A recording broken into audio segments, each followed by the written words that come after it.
ये है नाली गोब। नाली गोब धला गोब ठारू या क्षीर अधिक कार्यकारी स्ट्रंग। ये दांत काठी भाव व्यवहार कले दांत तो मजबूत हुए।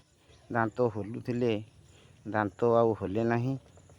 ता छड़ा या क्षीर में दांत घषिले दांत रे जदि कौन सी जंत्रणा होता है ताले जंत्रणा भी उपशम हुए।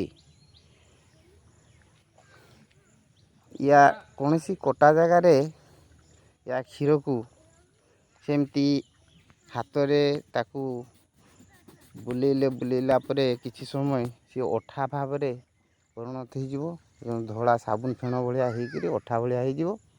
आ से अठा को जदि कटा जगार लगा जाए सी संपूर्ण भल हुए।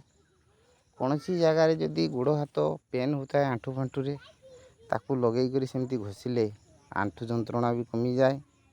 ता छड़ा जिते छुआ जन्म हुए कौला छुआ ये क्षीर को नहीं ता पाटी भीतर जीभ सह सब परिष्कार करा जाए।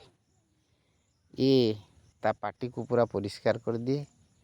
जहाँ पाटी भीतर जहाँ अपरिष्कार जिनस थी जिते जीवाणु थी ताकू सी मारी दिए। आउ वर्तमान धीरे धीरे ये सब गछ विलुप्त प्राय देखा मिलूना।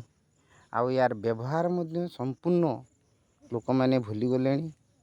आगु आम जिते सान थिलु सेते आम माँ माने यार यथेष्ट व्यवहार करुले। गाँ गहली रे आमे देखीचु सब माँ माने आमर खुड़ी माने आमर मौसी माने सब यार व्यवहार करुले।